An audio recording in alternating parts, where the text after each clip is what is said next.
Well, I'm going to close with my Monday night talk on climate. And I have to say, we face a lot of threats. I've talked about one huge threat we face, a society that has too many deaths from gun violence.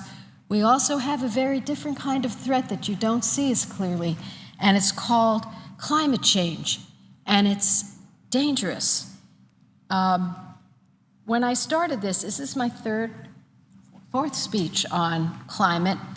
The first thing I did, the first time I took to the floor, I talked about the fact that the USA Today is doing a year-long report on climate, and they call their report "Why You Should Sweat Climate Change," and it describes how climate change, they call it climate disruption, is happening all around us. I talked about a report on another talk entitled the 2013 High Risk List that was released by the GAO, the Government Accountability Office. It's a government watchdog agency, and it informs us that climate disruption and the increased frequency and intensity of extreme weather events like Sandy threaten our nation's financial security. Look what it cost. Sandy was $60, $70, $80 billion that we stepped up to the plate and helped as we should have. We can't keep doing this. We are struggling to get this economy on track. And then I also spoke about another aspect, which is the effect of too much carbon in the air on public health. Today, I want to talk about another issue that I find kind of intriguing, because whenever I try to bring the subject up to colleagues, except for the 25 of us or so that really care about this, they say to me something like, well, it's ridiculous for America to act. China has to act first because they're a terrible actor, and if they don't act, what's the point of our taking the lead? Well, I got to say, that is an insulting argument to America.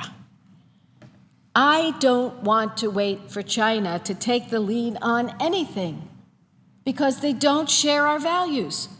We don't wait for China to act on issues like human rights before we protect human rights. We don't wait for China in terms of the way they treat their workers. You've read about that. We don't wait for China, especially on environmental issues. We have to act. China's not a role model. We should be the role model. China is already suffering the serious consequences of a failure to address pollution in the course of its economic development. Remember, our colleagues are saying, wait for China. You may not be able to see anything on this photograph because I can hardly see it, and I'm standing next to it because of the smog and the filth that is in the air in China. And when I made a trip there on climate change and other issues, I never saw the sun. And one day we went out, and our guides were so excited. They said, it's sunny today. No, it wasn't. There was this layer of smog, and a little bit of light was shining through. So you're telling me, I say to my colleagues who tell us to wait for China, we should wait for them, the worst actor in the world stage, before we take up the most dangerous challenge that we face in terms of science? Now, China has hazardous levels of air pollution, toxic emissions. They don't care. The only reason they're trying to do something about it now is people don't even want to go there. And people are getting sick and dying there. And they need to work their people to the last breath, and the last breath is coming a little too early. Now, according to a new scientific study from the Health Effect Institute on leading causes of death worldwide, outdoor air pollution contributed to 1.2 million premature deaths in China in 2010, which is 40% of the global total. So here it is. Outdoor air pollution contributed to 1.2 million premature deaths in China in 2010. Because their air is so filthy, What makes my friends believe they're going to go after carbon pollution any more than they went after smog or anything else, or soot? They're not. It's going to get worse. Urban air pollution is set to become the top environmental cause of mortality worldwide by 2050, ahead of dirty water and lack of sanitation. 3.6 million people could end up dying prematurely from air pollution every year, mostly in China and India. And Mr. President, I am so excited to have you in the Senate. You're such a strong supporter of our landmark environmental laws. We face rollbacks of those laws every day right here in the Senate. I feel like saying to my colleagues, go to China. Let's have another picture of that again. I mean, go to China. This is what you want America to be? I represent Los Angeles. It used to look a little bit like this, not quite as bad. But we did what we had to do. We said to the polluters, clean up your act. You have to. It's part of the cost of doing business, just as emitting carbon has a cost. Carbon is the cause, too much carbon. We need some carbon, but too much carbon is the cause of climate change. So we got to put a price on it. And people who pollute it should have to pay for it, and that will drive us to clean energy. That's the way it works. Now, the cost of environmental degradation in China was $230 billion in 2010, or 3.5% of the nation's gross domestic product. So the people there are very afraid to speak out. So when they speak out, you know something is really, really bad. In January, outrage boiled over as air pollution in North China reached record levels well beyond what Western environmental agencies consider hazardous. Cost of environmental damage in China is growing amid industrialization. The U.S. Embassy in Beijing has, oh yes, I saw this myself. The U.S. Embassy in Beijing has used air quality monitoring technologies in and around their compound, so they know if they have their little kids, if their little kids can even go outside to play. We're working to help the Chinese understand what happens when you have too much pollution. Now, we know it because we're the leader. They're not the leader, they are the culprit. And my colleagues say, oh, don't do anything about carbon pollution because, they have to do it first. Don't wait for them. They don't get it. And maybe by now they're starting to get it. But I'm not waiting for them. We have to do what the president said, is take the initiative. Now, decades ago, the Cuyahoga River in Ohio was on fire. Massive air pollution hung over our cities, and our lakes were dying from pollution. Decades ago. The American people demanded action, but we didn't wait for China or anybody else. We passed landmark laws. The Clean Air Act, the Clean Water Act, the Safe Drinking Water Act, Superfund, all of these great landmark pieces of legislation that came from the committee on which I serve, and I stand on the shoulders of those former chairmen, Republican and Democratic,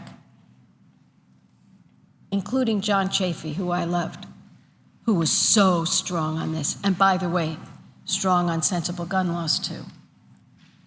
Now, people say, oh, they predicted terrible things would happen to our society when we passed these landmark laws. But guess what happened over the last 40 years? America's gross domestic product has risen by over 200%. So this is not a choice between economic development versus environmental cleanup. They go hand in hand. Because if you can't breathe, you can't work, Mr. President. If you can't breathe, you can't go to school. And I would tell you, when you're next in your state and you go visit a class, any age, but particularly the younger ones in the elementary school, ask them how many of them have asthma or know someone with asthma. It's a shocking thing that happened to me in an area that has very clean air, San Francisco, but not clean enough, obviously, because at least a third to a half of the children raise their hand. So we know we're doing the right thing. But we have to protect and defend against these constant environmental riders. We face them on the budget. We face them constantly. And they want to turn back the clock. And it makes no sense because we've seen a lot of environmental technology and growth of jobs. 3.4 million people are employed in clean technology. So it is in our nation's DNA to turn a problem into an opportunity and not say, well, yeah, this is bad. Superstorm Sandy was bad. We know it's bad, and 99% of the scientists say this is bad, and we see what's happening in Greenland, and we see what's happening in the Arctic, and we see what's happening with heat waves, and we see. But you know what? We'll just sit back because the oil companies like to do business the way they're doing it. They don't want to lose any business. They don't want to see us move to those clean cars, to the clean energy. And I'll tell you, it is sad.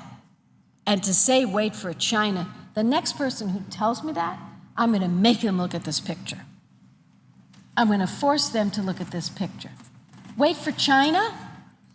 You can't see anything there. Now, we have to rise to this challenge. According to the National Oceanic Administration, in 2011, there were 14 extreme weather events. What do I mean by extreme weather? Terrible floods, droughts, storms, wildfires. Each of them caused at least $1 billion. And we had 11 such disasters in 2012. And I heard Governor Cuomo of New York say, you know, we thought that this was going to, we prepared for a once in 50-year flood, and we're getting them every year. This is what's happening on the ground. These extreme weather events reflect an unpaid bill from climate disruption, a tab that will only grow. I talked about the $60 billion tab from Superstorm Sandy. Now, we have started to address carbon pollution. That's the really good news, because President Obama, working with Senators Snowe and Feinstein, did something very important to make sure we have better fuel economy. And the standards go into effect between 2012 and 2025. They will provide huge benefits. And guess what? When this program is implemented, consumers will save $8,000 over the life of their car. Why? Because they're getting better fuel economy. I drive a hybrid Prius in California. I'm telling you, I'm getting about 140 to 150 miles a gallon because I do my little trips, then I come home and I plug it in, and it's really remarkable. It's saving our family money, and it's helping to save the environment. This is a win-win-win. But if you listen to my friends, they look at it as a lose-lose-lose. They're dour about the idea of taking the lead. We have to take the lead. What we do here impacts the world. When our nation reduces its carbon pollution, it makes a difference. We account for 20% of global pollution. Yeah, China accounts for about the same. But I'm not waiting so that our society looks like this. And Mr. President, here's the great news. When we reduce carbon pollution, there are side benefits. And the side benefits are we're not going to look like this because we're also going to shift over to those clean technologies, have less smog, less soot, and our people will be able to breathe. So peer-reviewed science has forecast that the U.S. could significantly contribute to reducing the likelihood that we'll avoid extreme impacts of climate disruption. We know we're already facing some disruption, but the quicker we move, the more we cut back on that carbon pollution, the better. Addressing climate change will have many, many investments in solar and wind and clean energy, strengthening our domestic renewable energy sector. I'm so proud of California. We're really moving in that direction and doing well. According to the Pew Charitable Trust, clean energy policies could provide up to a $2.3 trillion market. Let me say that, not billion, trillion dollar market for investments in renewable energy. So we can ignore this opportunity to be a market leader in renewables and then take those inventions all over the world, we could ignore this, or we could do it and benefit our economy. I saw today that former Secretary of State George Shultz, who was a resident of my great state, who was part of the Reagan administration, he penned a really important article about why we should go to a carbon tax. A carbon tax, a simple thing. You produce carbon pollution, you got to pay for every ton. And his idea is give that back to the American people. Help them pay for those transition periods of time where we're going to move toward that clean energy. I'm very pleased that he wrote that article, and I'm hoping to get him before our Environment Committee to talk about it. We've got to step up to the plate on climate. Every one of us has an obligation to do it. And I know it's hard because, with the exception of the storm like Sandy, and then heat waves that are just outrageous, we don't think about it. And I understand why it's not pleasant. We've got so many challenges on our hands. Budget challenges, education challenges, immigration challenges, gun violence challenges. We've got all these challenges. So if it's not right in front of us where we see it every day or read about it every day, or it's not hitting our state every day, I understand why some people would prefer to ignore it. But, Mr. President, we owe it to our kids and our grandkids to be leaders here. This is our time. We didn't pick it. You didn't pick this time to be born, to be living. You didn't pick it. I didn't pick it. But here we are. And here are these scientists telling us, wake up, do something, or we are facing a planetary emergency. And so every Monday night that I can be here, I will be here. I want to make a record, at least for history, if not for political action, which is what I really want, that we do something. And I hope that the president, and he visited San Francisco recently, I hope he'll continue to do the right thing. It's lonely for him because he doesn't have a legislature that gets it. But let me say to colleagues who are definitely, I could assure you, not watching this, but who may read about this speech, don't ever say to me, let's wait for China, because that is an insult to America, and it's an insult to our people. We're going to wait for the country that doesn't care about its people enough so that the people have to run around in masks and they can't even see anything. It's so smoggy and dirty there. Don't tell me wait for China, because that argument, or as they would say in certain parts of the country, that dog don't hunt. I don't say that in my part of the country. What I say is, that makes no sense whatsoever. And so I will continue to come here in the hopes that we can come together on this issue, in the hopes that President Obama will keep on moving, in the hopes that my state and the Northeast and other states are going to move on this issue, and I will protect their right to do it. I will defend anybody. I will defend against anyone here who comes to roll back the Clean Air Act, which unfortunately Senator Inhofe came at us with an amendment in the budget that said that EPA, the Environmental Protection Agency, should no longer have the ability to regulate greenhouse gas emissions. Imagine. And we had more than 40 votes for that position. That's scary.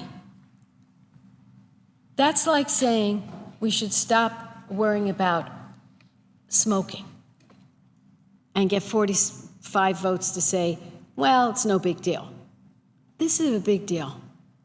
And I'll just keep on making the talks on Monday nights if I can. And I want to thank my staff. They're working so hard to put this together in a coherent way so that, perhaps after 6 months of making these speeches, we've got a story to tell from beginning to end that be compelling enough so that no one will ever say to me, let's wait for China to fix their problem. And people might actually come up and say, you know, put me on as a co-sponsor on that Sanders-Boxer bill or the Sheldon White House bill that puts a price on carbon. So thank you very much for your patience, Mr. President. I yield the floor, and I would note the absence of a quorum.